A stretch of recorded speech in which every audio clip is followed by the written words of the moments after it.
Very yellow ka. Di ba favorite niya ni Edu? Ano, favorite ka na doon?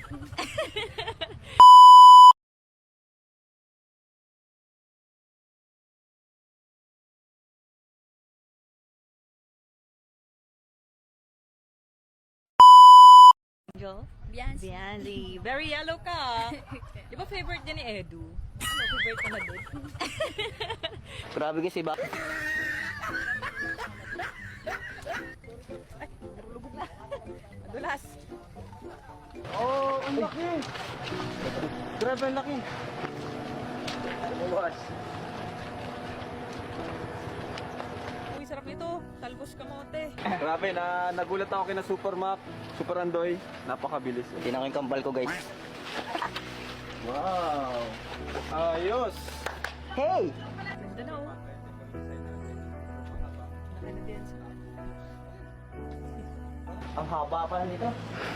Mahaba. Nga nga. Kaya po ganito yung ano niya, disenyo niya, ganito yung sukat kasi ang gusto ni nanay, yung magiging ano na rin siya, magiging parang maliit na simbahan. Kaya sabi ko, kay Supermac, ganito yung gawing design natin na medyo pahaba. Ganyan mo sabi mo yan, si? Ang bilis kuya ng ano. Kay Jaja naman po pala ngayon ko lang po nalaman na nagpapagat na po ulit kayo ng Kaya nga. masaya po ako kay karak po kay Jaja kasi For today's video mga Kalingap, mag-reaction tayo sa video ni Kalingap JJ. Ito yung sinasabi ni Kalingap JJ na huwag tayong mawala ng pag-asa sa mga narinig natin na mga balibalita na mayroong love team na mawala. No, hindi mawawala ang INSI. Think positive lang tayo mga Kalingap. May video din dito guys, makikita din natin si Biancy dito na naka yellow siya ng dress. Napaganda niya rin dito kasi pag siyang sumama kay Kalingap Rab, no? Kaya kahit paano makikita din natin siya, no? Kaya wag tayo mawala ng pag-asa mga Kalingap, makikita pa rin natin sila, no? Kaya bago ko ipanood ang video mga Kalingap, pakisupport naman ang aking munting channel, Jasmine Survive channel. Kung hindi ka pa nakasubscribe sa aking channel, please subscribe and don't forget to hit the notification bell para updated ka sa aking mga video na ina-upload mga Kalingap bawat araw. At huwag natin pagsawaan, supportaran ang ating ama ng Kalingap, Bal Santos Matubang, Ate Edna Vlog, Kalingap Rab, Kalingap Ido, Jack Tapia Matubang, charity vlogger sa buong mundo na tumutulong sa ating kababayang mahirap.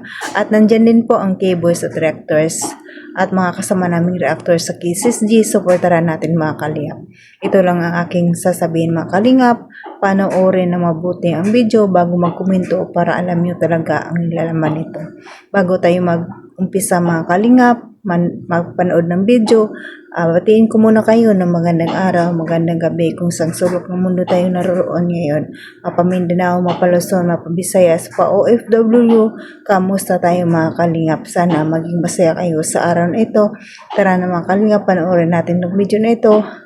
Tara, let's go. 1, 2, 3, go! Mga balita na nababalitaan nyo na yan mga syempre sumasakit yung ulo niya, makatulog, balisa at saka syempre yung supporters and napaka-solid so, napaka-normal response ng ganun mga Kalingap na kapag nababasa nila or nakakapanood sila ng ganun. Pero ito nga mga Kalingap, sabi nga daw po ay meron daw pong matitigil or post ulit mga Kalingap siguro. Pero para sa akin, para sa mga nababalitaan ko, naghihintay pa din ako ng pinaka-official na report or pinaka-official na balita. Regarding po dyan mga Kalingap sa inyo kung nababalitaan, she's ngayon is maano daw po, isa din daw po sa magpupost. Hindi po yung mga iniisip ng iba na isang love team na marahil mangyari po kagaya ng sa Joe Carmen Face, Fanjoy, yung sitwasyon nila sa EDSI.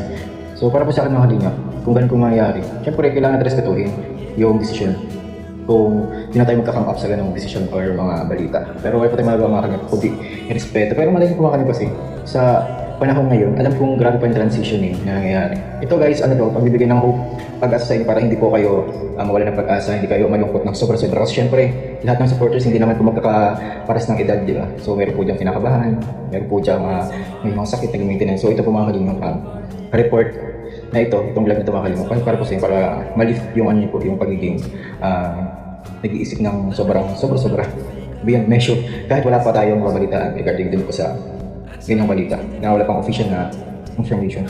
So dito mga Kalingap, ito kung ano man po mangyari mga Kalingap, kung gano'n mangyari, siyempre respeto and focus po tayo sa pinaka-goal yun sa personal channel. Kaya hindi naman po nakikita po natin, di ba? Ni Biancy, nakikita po natin kung gaano po siya kasipag sumama sa mga personal vlog ni Kalinga Prab, which is very okay kasi nakita po natin na talagang supportado siya sa sa mga decision or plan po ni Kalinga Prab dito sa personal channel. Alam po natin mga Kalingap na nag-a-adjust pa yung iba, mahirap isipin, mahirap tanggapin yung mga pangyayari. Talagang matagal kasi ilang 3 weeks tapos nagkaroon lang upload sa Akida. Doon pala po sila nakita-kita, pa lang kayo nakikita yung mga uploads, magkakasama sila. Pero yung kumakanap, pa din tayo, sabi ko, nasa phase pa din tayo ng transitioning, mababago pa yung mga, may pagbabago pa sa main channel, which is simple na abangan yung mga Kalingap. Pero para sa akin po, para sa akin mga Kalingap, parang dito, parang ganito po ang mangyari kasi niyan, kung sakaling ma-post. Para po sa akin, mapapanood pa rin po sila, para po sa akin, hindi lang po EDC, kundi John Carmen please. Hindi ko po alam kung pagpatuloy ko ng fan yung mga Kalingap. Pero malay niyo po mga Kalingap, di ba? So dito po, mapapanood niyo pa rin po sila sa main channel. Yan. Pero in transitioning na yun, hindi po natin alam kung ano po yung magiging setup. Kaya po, sinasabi ko sa inyo ngayon, maging positive lang po muna kayo habang naghihintay. And habang naghihintay, mag-marathon po muna kayo. Marami pong kaganapan sa transition na pangyayari sa aming channel. Kaya po, focus po muna tayo sa personal channel ni Kalinga Prab, which is yung Rab Matubang. Kung bago po kayo at hindi pa nakasubscribe, subscribe na po kayo mga Kalingap. And sa mga nakasubscribe na po, syempre on notification bell para po updated po kayo kung sino po makasama sa personal channel, personal vlog, yun po mga Kalingap. Pero yun nga po, para po sa akin, huwag po kayo mawala ng pag-asa, mapapanood pa rin naman po sila. Malay niyo po may parang dati lang, yung parang episode 1 na magkikilala sila. Parang doon parang may babalik lang sila sa dati kung ano po yung umpisahan. Para malaman niyo na kung ano yung buhay nila sa kabila ng ganito sa online na pinapanood po. Iwalay na po yun, yung malalaman niyo po offline, which is yung off-cam mga Kalingap. Iwalay na yun, ganun po yung mangyayari niya mga Kalingap. Para sa akin, naisip ko lang. Pero yun na po kahit ano pong mangyari sa kabila ng mga ganyang problem.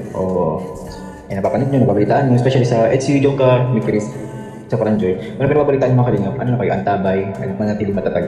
Hanggang wala po kayo napapanood na information or balita na galing po sa Kalinga Prab na main channel or sa Kalingap Tahanan na po mag-live or sa personal channel po mag-live. Actually, considered as mga assumption lang yan mga Kalingap, mga assumption. So kahit ito mga sinasabi ko mga Kalingap, mga assumption lang ito, pero pinagtitibay ko lang yung loob para hindi po kayo malugmok sa sobrang kalungkutan kasi alam ko naman po na sobrang na po yung kalungkutan dahil sa mga pagbalitaan niyo. Pero yun nga po, dahil sa mga assumption na ito, siyempre depende na po yung sa inyo kung paano po yung i-take in o paano yung So, mga Kalingap, yan lang muna ang update natin sa EDC, no? Kahit pa paano nakikita na pa rin natin si Bensi, no? Sumasama sa chicken channel ni Kalinga Prab. Napakabait ni Bensi at napakasipag talaga. Patuloy pa rin ang kanyang suporta sa Kalingap. At patuloy pa rin natin suportahan ang EDC hanggang wala pa sang bagong upload ng part 94. At ang sabi naman, wag lang tayo mawala ng pag-asa. Think positive lang tayo, no? Na hindi mawawala ang EDC. Ang EDC ay forever yan, hanggang dulo yan, walang katapusan, no? Kaya patuloy pa tayo mag-antay at marathon muna natin ang channel ng Kalinga Prab hanggang wala pang upload, no? Kasi sabi ni Kalingap DJ, mayroon ng pagbabago sa main channel ni Kalinga Prab. Aabangan natin yan guys, siguro maganda din yung resulta, no? Aabang-abang lang tayo at patuloy pa natin ni marathon ang channel ni Kalingap Ido kasi marami din isang beneficiary na pinapaaral. Iparaton natin hanggang wala pang upload, hanggang nag-aantay pa tayo, no, mga Kalingap. At kay Kuya Bal, marathon din natin, panoorin natin yung kanyang mga video na kahit hindi natin ang ibang mga angel na hindi natin nakikita natin sa channel ni Kuya Bal. Kaya ay marathon din natin mga Kalingap. At hanggang dito na lang mga Kalingap. Pasalamatan ko muna mga silent viewers, mga viewers na laging sumusuporta sa akin channel. Maraming salamat sa inyo, lalong-lalo na sa EDC. Maraming salamat. At pasalamatan ko din ang mga love din supporters. Nandiyan yung EDC supporters, micro supporters, Jumcar supporters at iba pang love din supporters. Maraming salamat sa inyo sa papanood sa aking mga video. At pasalamatan ko din ang mga sponsor. Nandyan lagi na sumusuporta sa Kalingap. At mga pasalamatan ko rin ang mga solid Kalingap, solid EDC supporters. Maraming salamat din sa inyo. At Kalingap supporters, maraming salamat. At bago tayo magtapos mga Kalingap, pasalamatan ko muna ang ating ama ng Kalingap, Bal Santos Matubang, at Indang Dag, Kalingap Edo, Tapia Matubang, at Kalingap Team, Kalingap Partners. Maraming salamat sa inyo. At sa mga kapwa kong OFW, mag-ingat tayo kung saan man tayo naroroon ngayon. Magpakasaya lang tayo dahil mahirap ang buhay nito sa ibang bansa. Kailangan alagaan natin ang ating sarili. Kaya, hanggang dito na lang mga Kalingap. God bless sa inyo and God bless all. God bless mga Kalingap. Bye!